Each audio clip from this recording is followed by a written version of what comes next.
are probably going through something similar like that, with summer coming up, internships, jobs, graduation. And so we have our guest, Morrison, today, and she kind of embodies everything of like changing in life paths and careers. And so, yeah.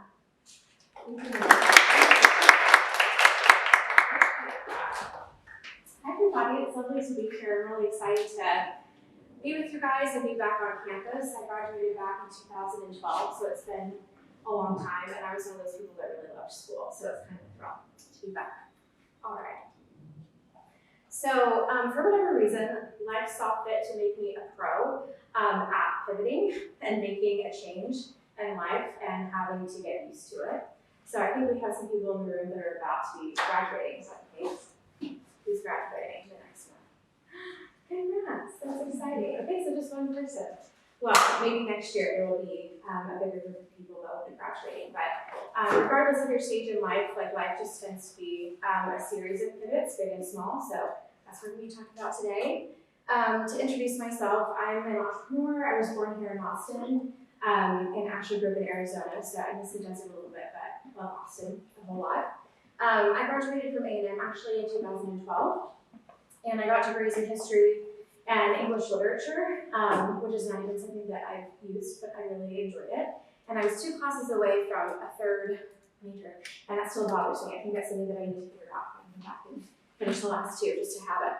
I attended seminary for graduate school, which is like kind of part of my story. I went to the same place that my father actually got his PhD, and so that's kind of part of that story. I ended up working in archaeology for 10 years and started that like right out of college. So I was working in the Middle East, in the Mediterranean mostly, Bronze Age and Iron Age sites, and it was just as exciting as you would think. If you ever get the opportunity to go work on an excavation, they take volunteers. So if you want to go Italy, wherever, for a summer, it's a really fun way to spend time. I'm not doing that anymore, although I've done some projects here in Texas and Oklahoma, Alaska, just a little bit closer to home than being in the middle of nowhere in the Middle East. I founded a biotechnology company called Genesis Molecular Technologies 4 years ago.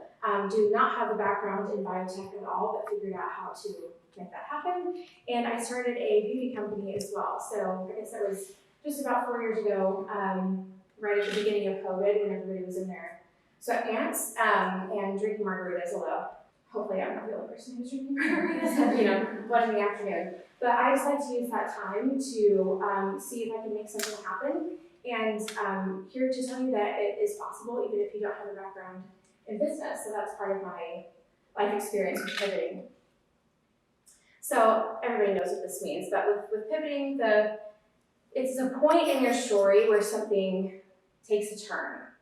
And this can be a really positive thing, it can be something that's difficult, or it's an event or person or thing that causes something new to happen. It's like a catalyst, perhaps, in your life.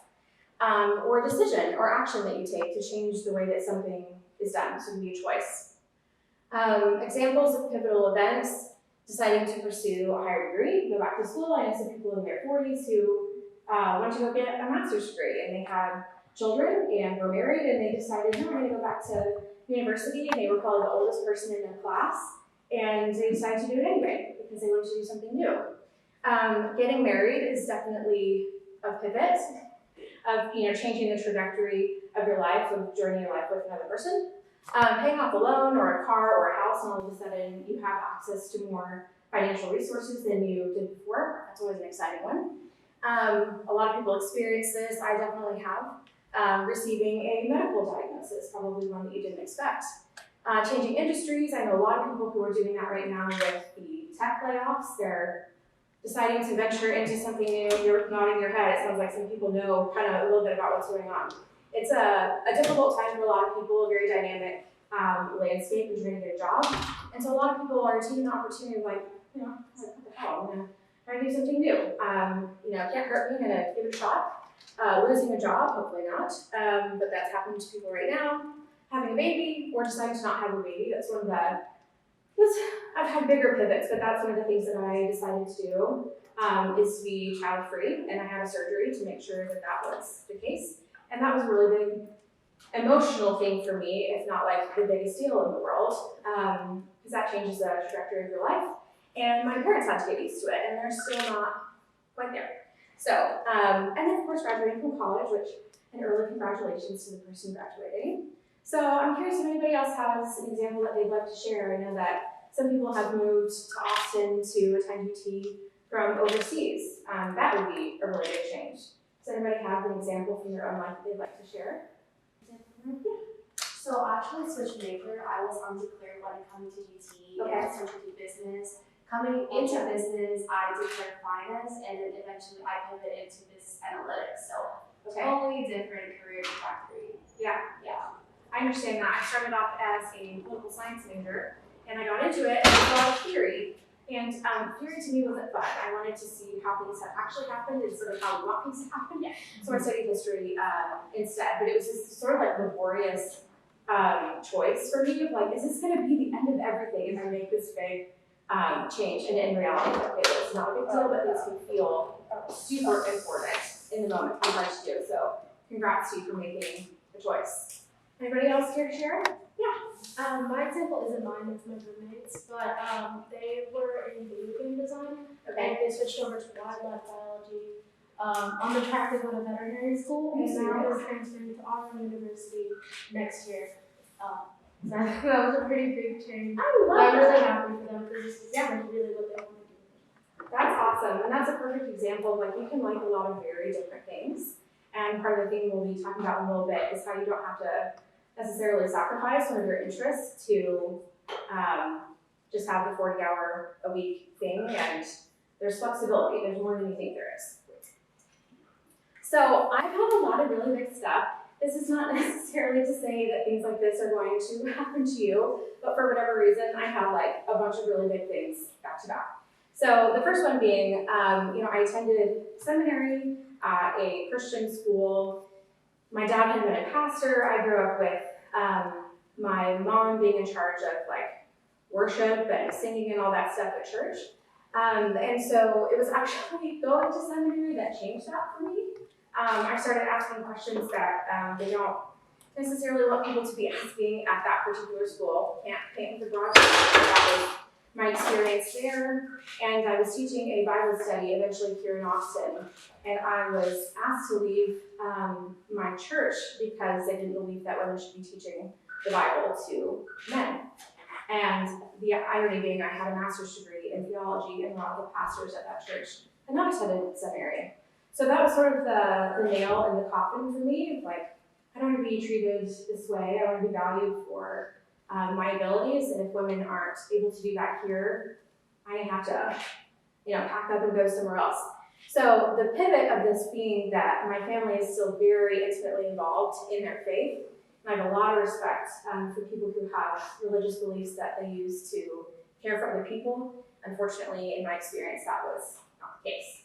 So I just did a hard stop with that. And so the pivot being, I woke up on a Sunday morning for the first time that, 9 or 10 o'clock in the morning, I would normally be at church. And all of a sudden one day, I'm still trying to figure out, this is ages ago, 9 years ago, but I'm still trying to figure out how to be my authentic self in a very religious family.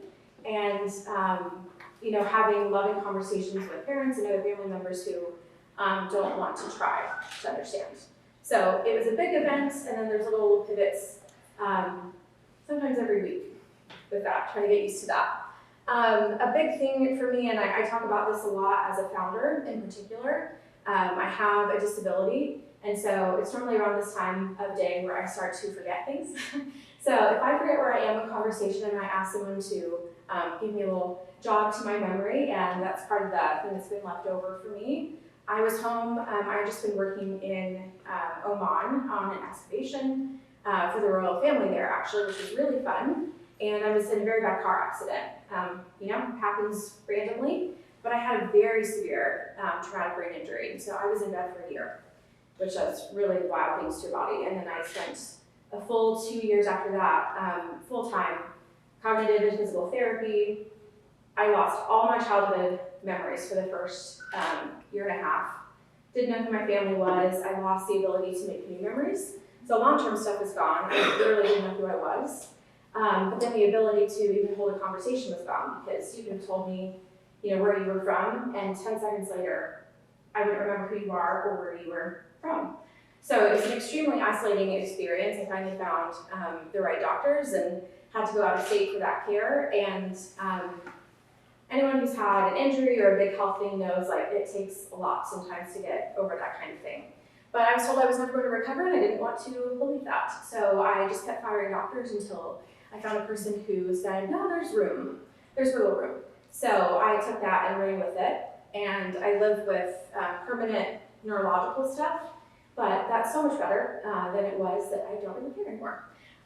Career, I use that as an opportunity. So I had been in obviously a very different space, working in academic research and labs around the world, and actual physical excavation work, which is so much fun. But my body is not down for that anymore. And so I decided, 4 years ago, what could I do? So I started thinking about interests that I had. I made a list. I've always been interested in skin health because my mom has had a lot of trouble with skin cancer. So I decided to just see what I could do. I did 6 months of research about the beauty industry, and I found some people that I wanted to hire. And then I had the opportunity to acquire unique science, which is really difficult to do in beauty. It just doesn't happen very often. And so I made the switch, but I got biotech that I own, and I'd never worked in biotechnology before, and so I had to give myself sort of a crash course on that. I don't have experience in beauty, and most people who end up being founders have worked at Estee Lauder before or worked at L'Oreal, and so I had to figure out how to hack that too because I didn't have a background in that. So that was a really big shift, but my interest in science carried me through. To get divorced, I really didn't expect to get divorced, but I went through that process while also managing a big health experience while I was fundraising for my company. So I did the whole cry my eyes out for 20 minutes, wash my face, put makeup on, and take an investor meeting 10 minutes later. And I did that for months. Some people have the experience when they get divorced of going crazy and having fun for 6 months, and I cried into my cereal for a year, so that was not my experience. But I figured out how to do it, and as a lot of people are experiencing, particularly women right now, everybody used to say oh my gosh, I'm so sorry you got divorced. Now for a lot of people it's a congratulations situation. They're finding themselves being free and finding power as women in that situation, and so that was definitely the case for me.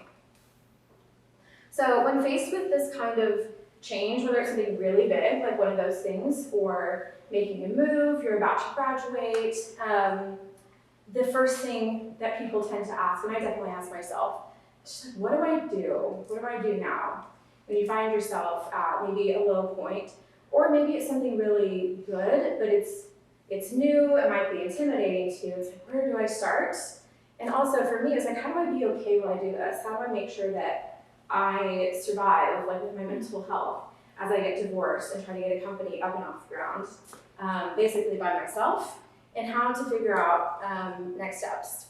So my first step, the thinking yourself into a whole part is mine. That's really, I'm speaking to myself because I'm very, very good at thinking myself in circles. It can be really hard to learn how to make decisions. And I don't know how many people in here are feeling this way around school. It's how do I pick a major that works for me?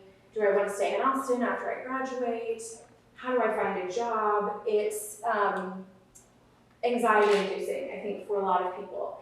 So this is just what I call the lily pad theory. You are that cute little frog over there, and imagine that you want to get across the pond. You have this pond to yourself. You see a goal that you have the other side of the pond that you want to get to.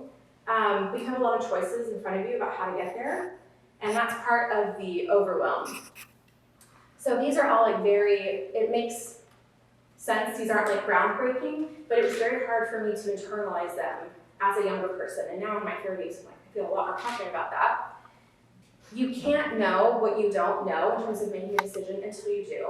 And there's this feeling that if you were making a decision about going to UT versus going to University of Denver, as an example, you don't know if you would have enjoyed Denver more. And there's this idea of I'm hyper-fixating what if it would be better over here? And then you get stuck in the what if it could be better somewhere else.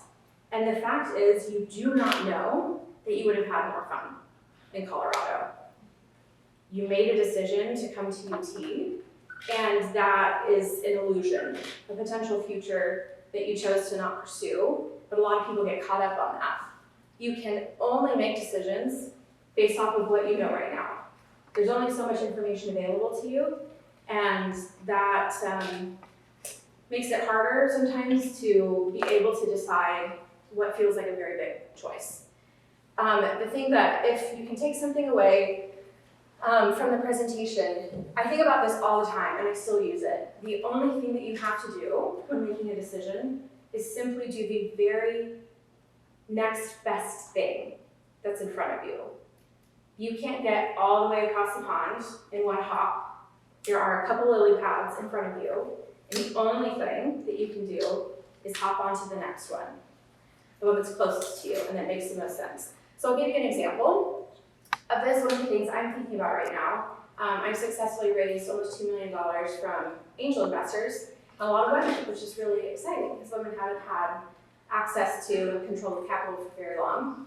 But I'm raising more money, and it's a very hard time to be raising money.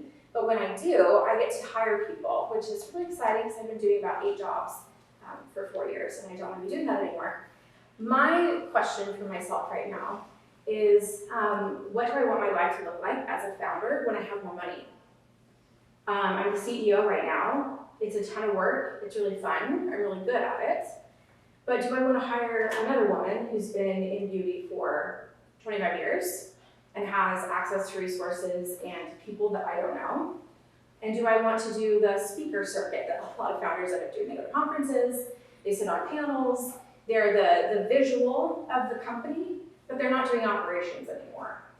And I truly don't know, because I don't like the idea of giving over control to somebody else. I have a little bit of thing about that. So it's been on my mind for like 2 months. And so for me, I can't make that decision out of thin air. That's too big of a, is it good enough for me? Is it good enough for my company? That's a really big decision. My next best thing is opening my mouth and talking to people on my team and asking for their opinion. And the way that I get there is I send them an email or a text and I say, hey, are you free to talk on this day at this time? I don't have to make the decision about if I want to be CEO anymore. I have to send a text. And all of a sudden, that becomes much more manageable in terms of making the decision. I have my next lily pad to hop onto, and once you're there, something else will reveal itself. It's just the process of breaking it down. So a few things to think about, and then we're going to do just a little exercise together about this. One of the things is, as an English lit person, I have book recommendations. So if you like to read, an interesting thing that a lot of people bring up about this is the paradox of choice. It's a great book. It's basically about decision paralysis. So they use a great example. You go to the grocery store and there are 40 types of jam. You get stuck in this aisle looking at all these options. Like, how in the world am I going to decide which one to take home with me? If you had 3 choices, it would be a lot easier. You grab one and go home. We have more options now than ever before. And the world is changing a lot. So if you're smart enough to go to UT and you have a degree and you have a community of support around you, you actually have a lot of options. And that tends to make it harder to make a decision. It's like, I could do 10 different things. I could do 10 different jobs. I could move to 15 different major cities in America. How in the world am I supposed to make that decision? So that is just an interesting read. It helped me a lot with understanding why I was feeling so bogged down. But I would also encourage you to contextualize your experience. My grandmother just recently passed away, but in one of our last conversations together, she had a stroke, and I told her again, like, well, you know, this is how I'm spending my time. I have 2 companies now. And she turned in like a moment of clarity, and she said, your grandfather wouldn't even let me have a bank account. And my mother, who's turning 70 next year, couldn't legally go open a savings account without a man from her family present at the bank. it's ridiculous that was ever a thing, but it was. So the fact that I made that, like in 2 generations or whatever, that jump has been made, that women can raise money, and I could go and open a savings account at Chase for my company that I own and my name is on the paperwork, that's a really big deal. All that to say, you probably can't go to your moms and your grandmas right now to say, how did you make decisions about your career? Because they literally weren't allowed to have them. So I would encourage you, and as well, with like, we're in a difficult economy and it's hard to know how to figure that out. And I spent a lot of time feeling very guilty about that in college. I'm like, why can't I get a better job? I went right to get a master's degree because I could not find a double major and already having academic experience in the field. So there are things at play that make this harder, and it's not your fault. And I wish somebody had helped me understand that at a younger age. I would also encourage you to not believe everything that you think. Your brain is there to help you survive. It's not always going to help you have the most positive outcome in mind if you're looking for a job, for example. It wants to keep you safe. So if you get into this loop of anxiety, what am I going to do? How am I going to make this decision? Worst case scenario, I graduate from college, I'm never going to see my friends again, I'm never going to get a job, I'm going to be super lonely. Your brain is trying to keep you safe by keeping you away from the things that freak you out. It's not going to put you in the position of like, this is all super positive and I'm going to see the silver lining and all that. It's not in your body's best interest biologically for you to think about the positives. It wants to keep you away from all the lions and tigers and all that. So just know that if you feel anxiety about some stuff in terms of making a decision about the next thing on your plate, I would say, hey, okay, interesting, nice to meet you. An emotion that's passing through my body. It's not necessarily from you. You can just look at it and say, that's an interesting way to feel, but it doesn't necessarily come from me. My brain might be trying to help me survive, but I can know that there's more hope in making this decision than I currently feel. And feelings are like waves. My mom always taught me that when I started struggling with my mental health at a really young age. They get really intense for a while, and then they crest, and they come back down. So if it feels overwhelming to make a decision, know that that feeling isn't forever. It might not be originating from you. And worst case scenario isn't necessarily true. I wish somebody had told me as well that very few decisions are going to sink you. If you decide to move to a new city when you graduate and you don't like it, you can move back. It's really okay. You're not going to be missing out on things if you decide to go do one thing. Because decisions, even if you feel like, oh my gosh, I hit a dead end, that's information that you know what you don't want to do in life. And sometimes that's just as helpful as finding out what you do want to do. And this is just a very practical tool that for people in particular who are neurodivergent, like myself, if you have a hard time breaking things down and knowing where to start, it's just goblin.tools, which is the funniest name. I have no idea how they chose that. You choose, or like you have a task that you want to complete, like taxes are due in 2 weeks, which is one of the worst things about being an adult. How do I do my taxes? That's what you would put into goblin.tools. And you can choose the extent to which you want really detailed information, like the steps that you're going to write down. And then you hit the arrow. It's a very simple website. And then it breaks it down. So if you want 3 steps, it'll give you 3 steps. If you want to break it down into 15 steps, it'll break it down into 15 steps. And then you go one by one. So it's super helpful. So my brother has ADHD, started using this. He's a CEO of a marketing firm in Colorado. And he uses this every day. And so don't be afraid to use tools that are available to you. I want to just give us a couple of minutes, 5 or 6 minutes, so the people that are closest to you, or feel free to get up and move if you'd like to be with friends too. There's no pressure to answer or talk about something that just belongs to you and not the rest of the world. But I think everybody has an opportunity to be faced with a decision that's hard to make.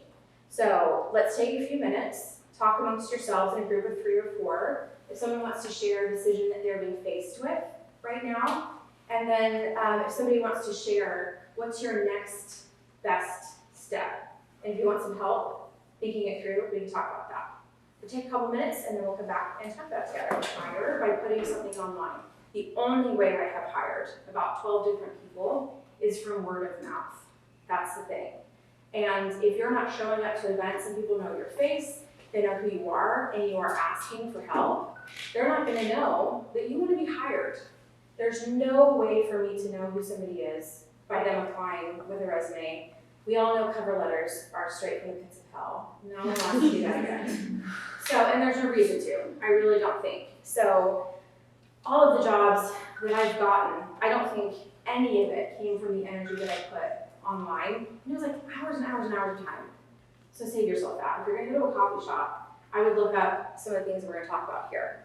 So, don't waste time online, build connection, wealth instead. That's how I think of it.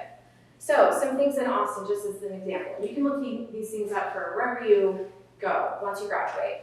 Fiesta is a big one, a huge meetup here in Austin. It sounds for founders, investors, entrepreneurs, tech, and I think all newcomers is what it stands for. The last one, and it's started by a woman, which I love, there were 500 people there. And you might not want to be a founder, but that's an example of an amazing place to go that I've met probably 15 different friends here in Austin, and I recognize a whole lot more.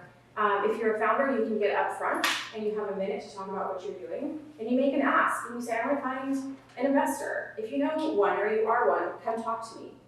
You just spoke to 500 people. You're not going to get that by doing that online. People need to know your face and associate you with something. That's a perfect example of a place to go here. Women of Austin is great. There's a lot of small business owners, but also just like people who go to hang out. It's also really age first, which I love. So it's like drinking wine somewhere. And it might be 30 people. It's not very overwhelming. I know it can feel intimidating to walk into a room like that and feel like, do I belong here? Yes, you absolutely do. Everyone has been where you are. Everyone has started where you are. So it's okay. If you need a buddy to go with, I would say like reach out to me, reach out to somebody else who's down the road a little bit from you in terms of life experience and ask them if they're gonna go. And then you have someone to meet there. It makes it less intimidating. A meetup that I go to is Wake Up CPG. It's run by Mark Nathan here in Austin. Mark with a C. He's one of the best connectors in this city, and he does it for free. So he's introduced me like 2 weeks ago. I was at Wake Up CPG. It's down south on South Congress, and he introduced me to the former CEO of Lancome. And we've been to coffee 3 times, and she invited me to her home in Paris. And I said, I'm there. I would not know that person. Like, there's no way, like, it's great to connect on LinkedIn and have that connection. If I sent her an email, she doesn't know who I am. If I applied to something through their website, there's no reason for someone to give you the time of day. So make it as easy on yourself as possible. A deal is cool. Future Friends is an amazing organization in Austin. It's like there's some stuff that feels very professional, but it's also just for friends. It's for women and women identifying individuals, and it's very queer friendly. So as a queer woman myself, I found that it's very welcoming. Highly recommend. And things like professional sub-dipping is a really good thing to know about. I think they started in Houston, but there's also a big presence here in Austin. And you connect over an entrepreneurial idea that you have, you get some funding, and they connect you to some of the most influential people in the city that you're in. So much better than going online. I did the Notley Fellowship here in town. It's a 2-year fellowship. Fellowship sounded really boring. I think when I was in college, I would have felt like, oh, it feels like so lame. It wasn't. I have like 13 best friends now from this, and it's people who are really motivated and wonderful. They're working hard on something, so there's commonality there. There's also a lot of social stuff that comes with that, and jobs come from relationships and friends that you have, so highly recommend. I was a finalist in Austin 40 Under 40 for the technology category, which felt wild to me, but I was, and I got to go to a ball, and it was super fun. There's stuff in any city that you go to like this that people will start to recognize you, and even if you've never like sat down and had a huge conversation, that's the difference between, hey, I remember that one time you shared with me that you're interested in this. I know somebody who has a startup and they're looking for X, Y, and Z. Are you interested? That's how you get a job. The National Association of Women Business Owners is another great one. It's all over the United States. Last year they had the conference here in Austin. I don't know where to go, I think next time, but it's huge, huge network. And people want to hire women and like buy your products. So if that's something that you're doing, highly recommend. In terms of the only thing that I've done online that I was happy to do is something called the Guild, and it was a 12-week course that I took basically like you're a woman and you want to start a business and you've never taken a business class before, you do the Guild. And it wasn't very expensive, but it also has a component offline that a ton of stuff during South by Southwest. I did not know the first thing, like what is an LLC, what are we doing? And the Guild is where I learned that. So if you're gonna spend time online at all, make sure that it has some sort of like actual tangible takeaway that's worth your time. Really, like the richness of your professional life is correlated to how present you are.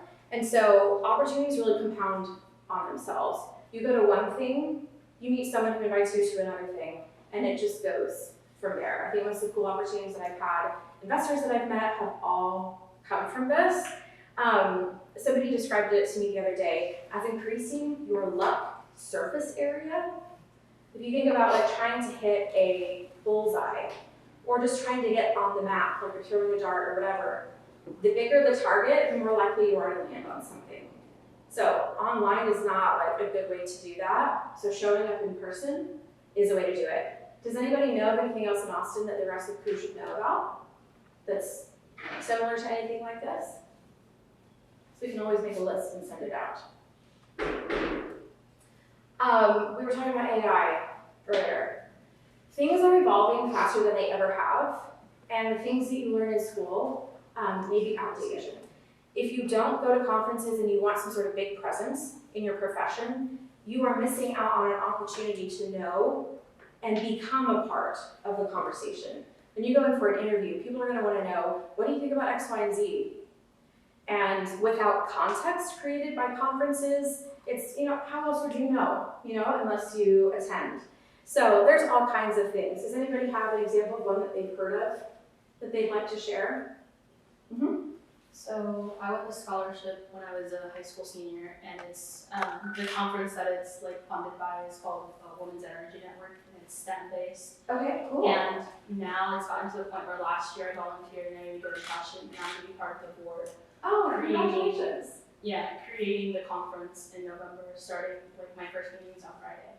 That's so cool, congratulations. Yeah, so through there, like, it's not like, I didn't do that through like LinkedIn. I went in person and I met all these people, and now I have all these connections. Yeah, that's awesome, congratulations. Can you say it again a little louder what it's called? Women's Energy Network. It's a national thing. So Oh. like I'm part of the Houston chapter. Okay, sounds good. Can somebody write that down somewhere? We're gonna keep that. Can we keep that for the future? Okay, great. Reading.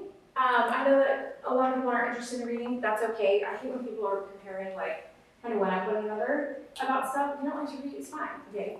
But the thing is, if you go into an interview and you've read an interesting book that is about the job that you're trying to get, and you drop that into a conversation, no one reads really anymore. And so it's really like a point of, I've had several people tell me in the last couple of years, like, how in the world, like, I didn't know that like you would enjoy that kind of thing. And I do. I read 189 books last year. I'm better for it, and I've had conversations with people that would not have been accessible to me without doing that. Podcasts, I wrote a few down as well for, that's more entrepreneurial, like The Exit, How I Built This with Guy Raz is like amazing. If you have a company that you really admire as well, they've probably been interviewed on here, and they just tell their whole story about how they started something. So it's like free access to figuring out how you build something. It's really fun. Masters of Scale is really interesting. And then one of my personal favorites is Shortwave by NPR. It's just about science. And it's literally like 10 to 12 minutes long. And they're fun because it's NPR. But you don't have to sit there for an hour. You learn something new, it's quirky and fun.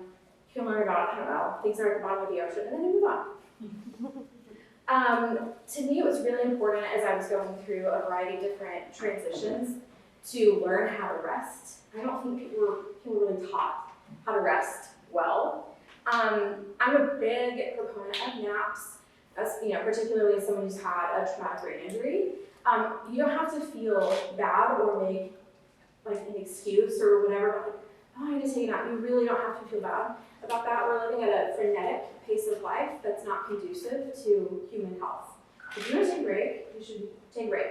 The thing about that is that naps don't cure burnout. And I know a lot of people can get burnt out. Rest, like actually like feeling better from just feeling like very depleted, actually just comes from engaging with the world in a new way. one of the concepts that I love about this is that if you're working really hard with your mind at your future job, it's something really intense and cerebral, the way that you feel restful is to stop doing the really heavy thinking at home or your off hours, and you do something with your hands instead.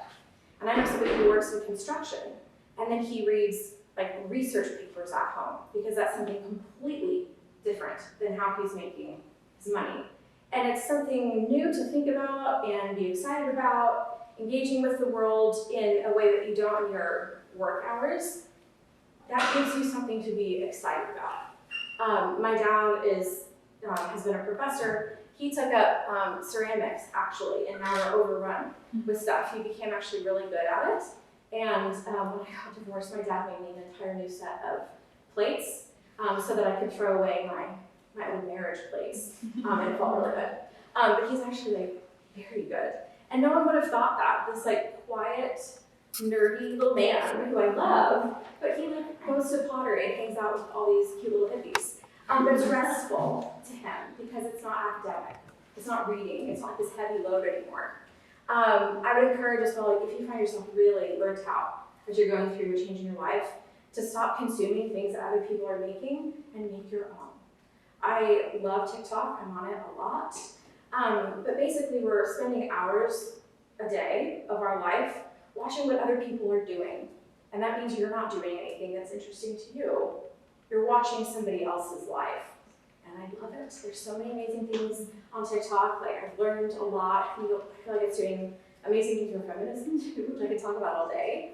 But I want you to create things that matter to you as well. Unplugging from social media has been one of the most helpful things that I've done. A lot of people talk about that, but actually putting it into practice helps. And if you feel just overcome with like, I can't get up and do things anymore, it's actually activity that overcomes inertia. Stopping doesn't help you. What is that concept of a body in motion stays in motion? It's a physics thing. It's true though. The more activity you have that's invigorating to you, the better you're going to feel.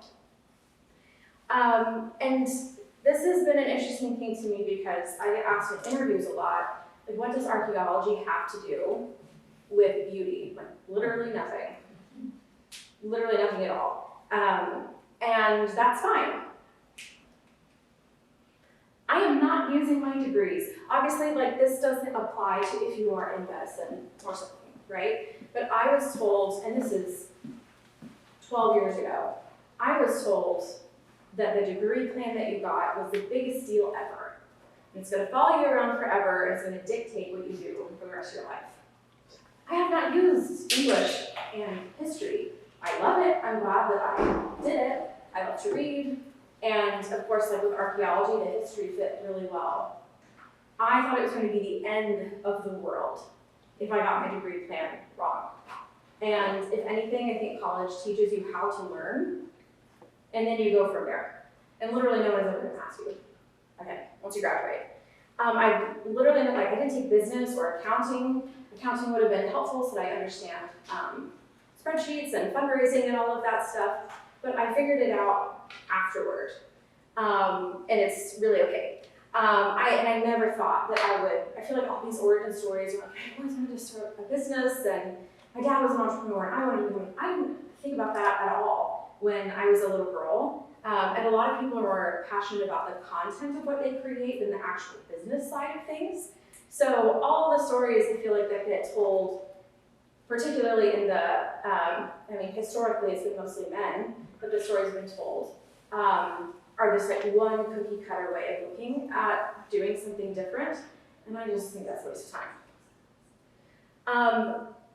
The world is really rewarding high specification skills now. You learn something with AI, fill in the blank, and you become really good at that, and you can go to work at 30 different tech companies because you have one very specific skill and you can make a lot of money for it. I really would encourage you to, and I hope it's encouraging, that you don't have to just like let things fall by the wayside because it doesn't fit within your degree plan or what you can get hired to do straight out of the gate. If you have drive and motivation, you can learn anything.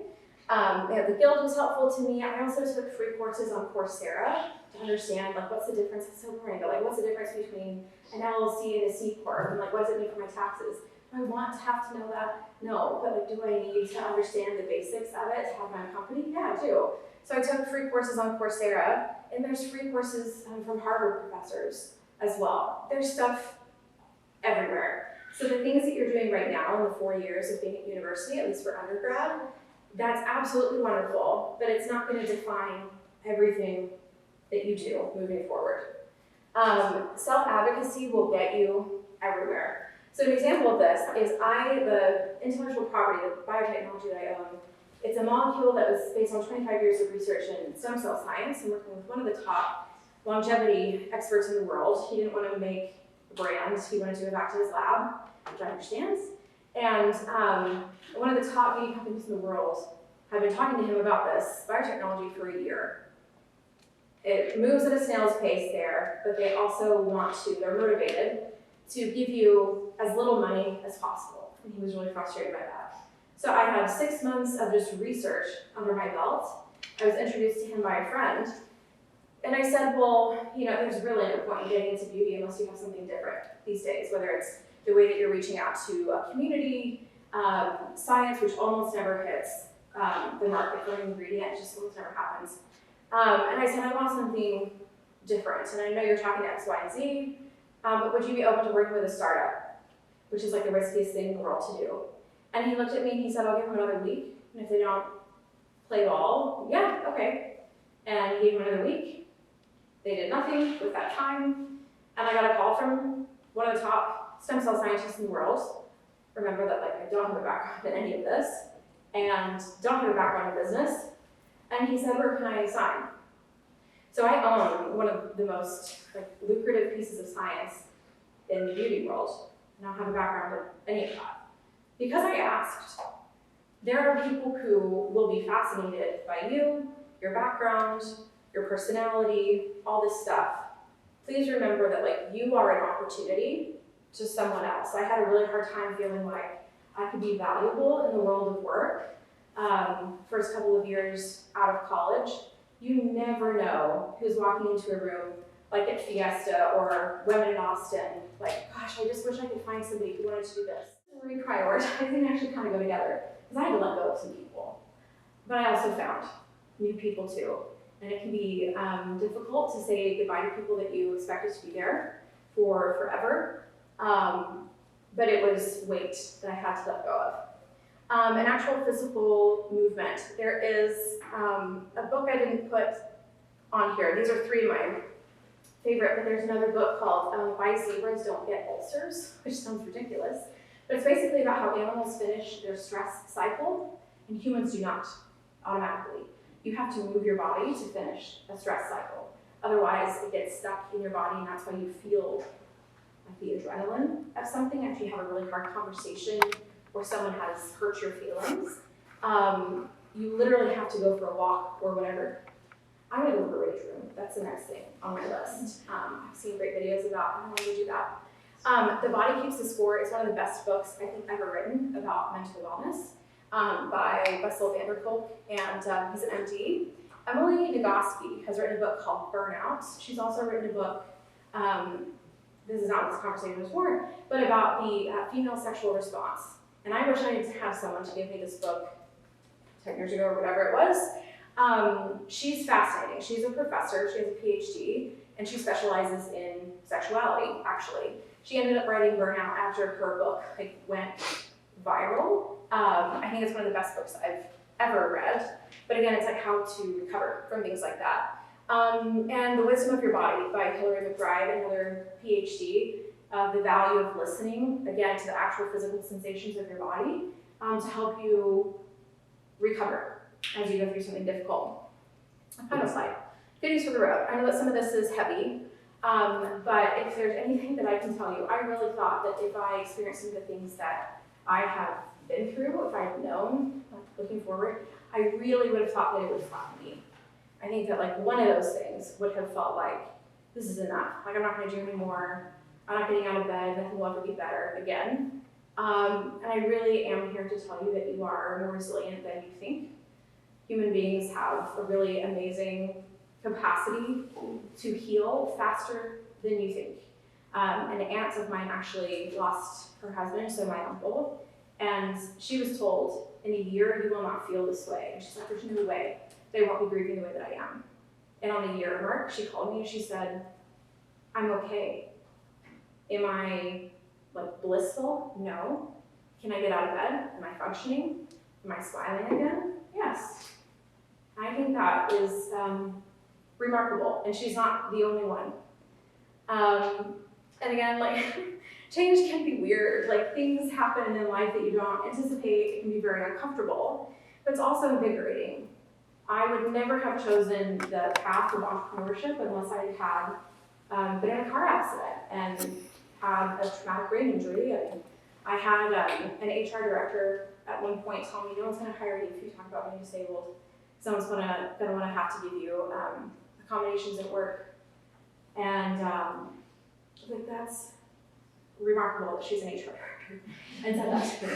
But I went home and I was like, I really credit that's the day I was like, I'm never going to work for somebody else. I'm not going to do that. I'm going to start my own thing. And here I am. I have like all these friends that I didn't anticipate. I get to participate in a field that's exciting and fun, totally different than what I was doing before. There really is value on the other side, even if you don't anticipate where life takes you. Sometimes the bunny rabbit trails that come up are worth taking, and it's not as scary as you think. And with this too, you might lose some people along the way when change happens. This has been one of the best things about the last couple of years for me. You have not met everyone yet. You haven't met all of your friends. You haven't met all the people that you will want to call and have come over for dinner and never want them to leave. But there's a lot of them that when you take the next path, they're going to be equally excited to find you. So it can feel overwhelming when you have to make a change. There's really beautiful things on the other side. So.